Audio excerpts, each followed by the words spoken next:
All right, folks, how you doing? Russell coming at you again with another video. Today's video, I'm going to go with, I've got two things on my mind what I want to go with. But I'm going to go with why everybody should be a nationalist, right? Wherever you are in this world.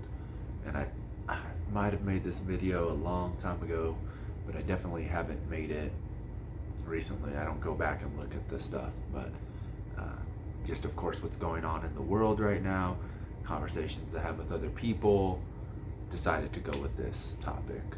So of course there are, like I've said in other videos, there's like extremes of both ends. You got to find the middle, right? Extremes, middle.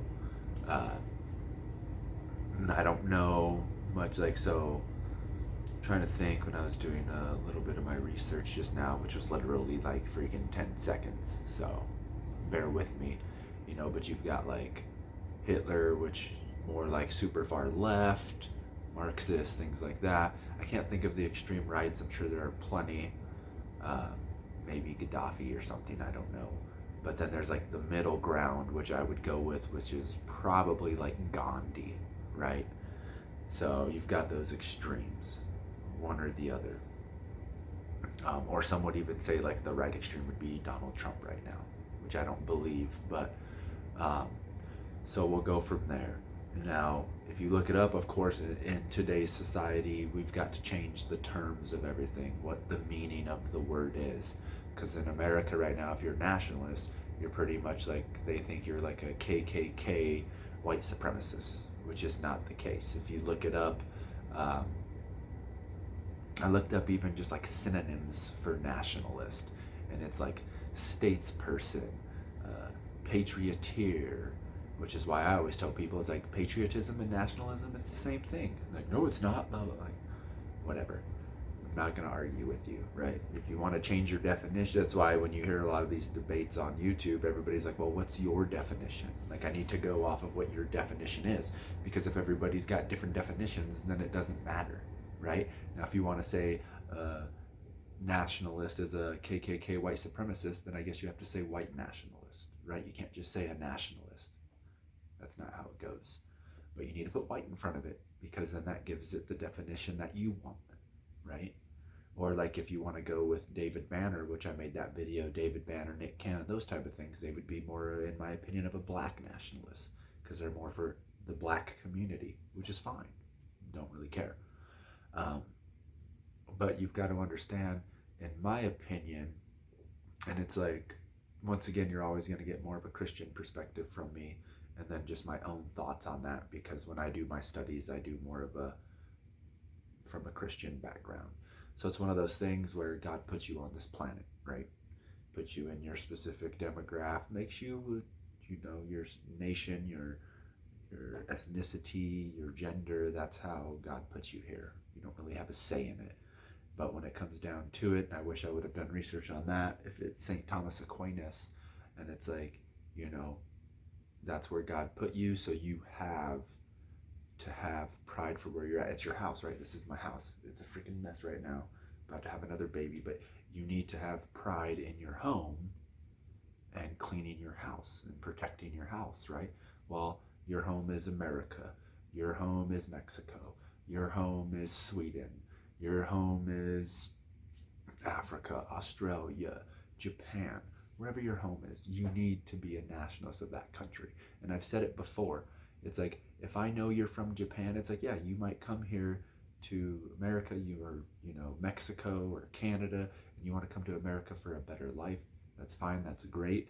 Uh, in my opinion, you should adopt those values of that system that you're going to. Just like if I go to somewhere that has a foreign language, I don't expect people to cater to me and speak English. Like, it's your job to learn their language, learn their culture, and you know, I can't think of the word, but become a part of that culture, integrate yourself into that culture. But you need to have respect for it. Like, if I'm just somewhere and someone from freaking Canada is on vacation here, then in my opinion, I expect that person to come up when I'm talking to them to be like, oh yeah, Canada is way better than America. I mean, but this is nice. you know, and he should. If he doesn't, in my opinion, I don't respect the person, right? Like that's your homeland. Everybody has issues, right? America has its issues. I'm sure Canada does, Mexico does, China does, England does, Africa does, Belize does, Peru does, Colombia does, whatever it is. They have their issues, and there are things that can be changed if it's if it's even possible with as crazy as the world is, as big as everything is. But you should, if I run into any person, male or female, from another country, I expect them to tell me that their country is better than mine. Plain and simple. I'm not going to get in an argument. I might, well, a debate. I might have a talk with them, and it's good because then if you don't have that conversation, if you're just like, oh, you're stupid, and you walk away, well, you don't get to know why. Because, like I said, everybody has, every country, every household, every person has issues in their own life. So you, me, we as a people need to know, oh, what's good in that country? Why is it that? And it's like, oh, well, maybe we can implement those things here, but maybe we can't. Like, our country's bigger than this one. Theirs is bigger than ours, smaller than ours, so they can do those type of things. There's all these different things that come into play, which in my opinion is kind of what ticks me off when people are like, oh, America needs free healthcare. I mean, that would be great. Everything would be great if it was free, but as big as we are, unfortunately, we are unable to do that, right? With all of our other social programs that we have, we are unable to do that. It's just really not possible. So, with like Sweden, it's like, well, we have a base in a lot of these other countries, a military base. So in reality, no one's ever going to bomb that country. They don't have to spend millions on self-defense because we have bases there, right? And I don't see anything wrong with that. If they want to allow us to do that, that's great. People hate to say that America's the world police. Well, somebody has to be, right? Like in reality, a lot of places, there's still a lot of turmoil and they're still not where they need to be in society. Same reason why I tell people, like, I guess it's good if America wants to try and go green and supplement some of its energy through other resources. That's fine. But you can't tell some third world country that, oh, you can't pollute in massive amounts because of the environment. Well, you know what? America and any other first world, second world country, you know what they did to get to where they are? They polluted the crap out of everything to get there, right? That's just a part of progress, right? That's like saying when I work out, when I first start working out, I'm not even able to sit on a couch without my butt hurting from being so sore, right? That's a byproduct of wanting to get in shape. Aches, pains, hurting, hunger, whatever, right? So we can't tell that to other countries. It's funny how we can look at another country and say, oh, we need to be like that, but it's like, oh, they don't need to be like us.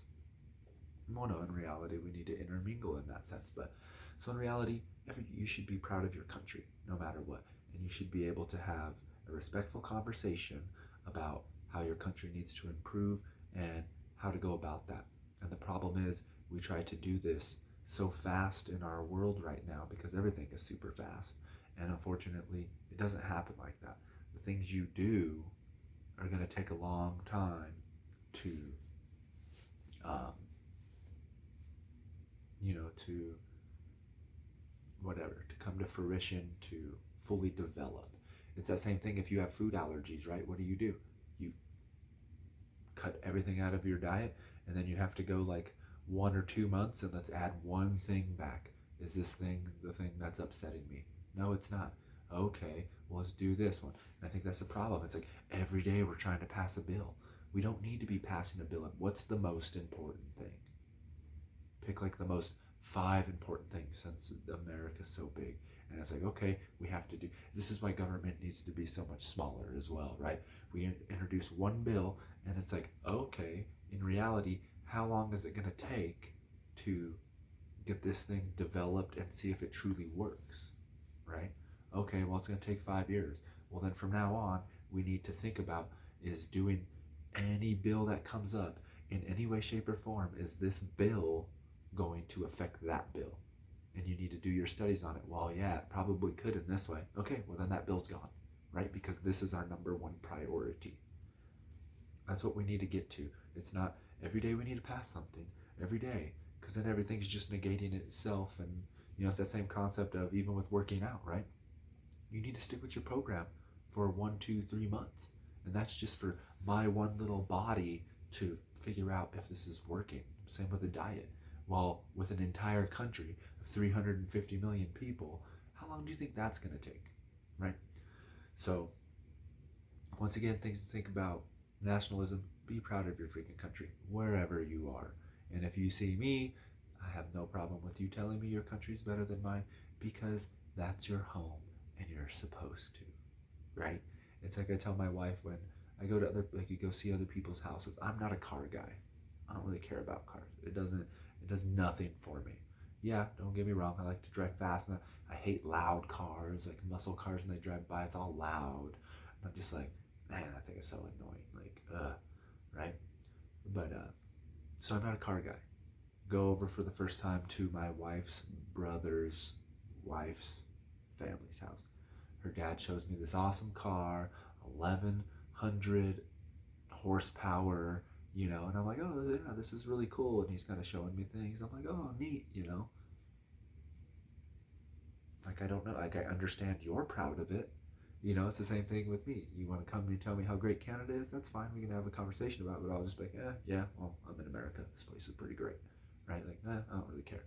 But of course, I'll try to hear you out. I listen to him talk about his vehicle and, all the great things. Ah, cool. I don't know anything about cars. I'm not going to, sorry. Same thing. People buy their new house. Oh, this is great. I'll look at it and I'm like, oh, it's a great house. You know what? But I like my house. It's mine. Right? I take pride in knowing it's mine. I'm working on it to make it better. That's all it comes down to. And that's how you need to treat your nation. Don't put your nation down. You shouldn't sit there be talking bad about it. It all starts with, there's this thing in Catholicism, Christianity, called what is it called again? The Ignatius meditation, I think, or something like that. But pretty much examination of conscience. That's what it is, right? And you started off by thanking God for for life. And then after that, you do a mental breakdown of your day, and it's like, okay, what did I do that's good today, right? And you always start with what did I do that's good today, because you don't want to start with that negativity, because you're going to go to that negativity. So what did I do that's good today? That's how you treat your country. Oh, what is great about our country? Okay, right? Blah blah blah. Go through everything. Next, what did I do where I didn't live up to God's potential? What is America doing that's not serving its people? And then you've got to understand as well, you're not going to be able to do everything for everybody. People are going to fall through the cracks, because when it comes down to it, right, then it's like, what did I do? Thank God. What did I do that's good today? What did I do that's bad today? How did I fall short? And then next time it happens, what can I do that's better? And to include those things. And that's the same thing as saying that America is a republic and not a democracy, right? Because a republic is, hey, these are the rules. This is 99% of all people are pretty much the same, right? And then there's that 1% outlier. It always is, right? It's like when you were in math class and the teacher, what did they do for my math class? The teacher's like, okay, well, I'm throwing out the highest grade and I'm throwing out the lowest grade, or it might have just been the highest grade, and then I'm grading off of that scale. So the person who got 100 is gone, and then the next one is only a 95. So now 95 is 100, and everybody gets those 5% higher, right? That's what it is. And that's kind of that's what you've got to understand. Like, I don't even know where I was going with that. Hopefully it fits into this. But it's like, that's how Republic is. 99% of the people are this way. The outliers, I'm sorry you want to be different, or I'm sorry you are different. Unfortunately, that's the way life is. And it's like, these are the rules, right? And this is, your Constitution. These are the rules that we all abide by, right? All men are created equal. Whatever. We fell short in that. We're getting better at it, though. But that rule was always in place. It was man decided to jack with the rule, right? But you can't just all of a sudden start having the one rule with all these little bullet points in it, because then the rule is no longer the rule, right? So it's like, sorry, eventually you have to conform to the rules, to the society, and then you've got to understand, like, hey, well, I'm different in that, so unfortunately, that's the rule, and these things don't apply to me. Like, unfortunately, I'm screwed, right? If not, you have to conform to those things because there are those rules. Um, but it's getting long, I'm ranting on here. But once again, it's just be proud of your country. It is what it is. And when it comes down to it, the best way to change the world is to change yourself. So I brought up the examination of prayer. You don't have to see it as a religious thing. It's something that you should be doing, which I struggle with. I might do it once every 2 to 3 months because I've got so much crap going on in my life. But I don't listen to music, any of that stuff. So throughout the day, I'm definitely thinking a lot. What good did you do today? Right? If you don't believe in God, because the first one is you thank God for life and the situations He's put you in. Two, you always make sure to look back on your day and see what great things you've done, and you've been able to be the person you want to be. Then you see the things that you have failed in, and then what you can do to better them is 4. And then 5 is, once again, thanking God, or just yourself, however you want to do it, for the ability to even understand the difference between the good and the bad that you've done, and that you have the ability to make the change. It's all up to you. So once again, thank you for tuning in. Share, subscribe, whatever it is. Thank you.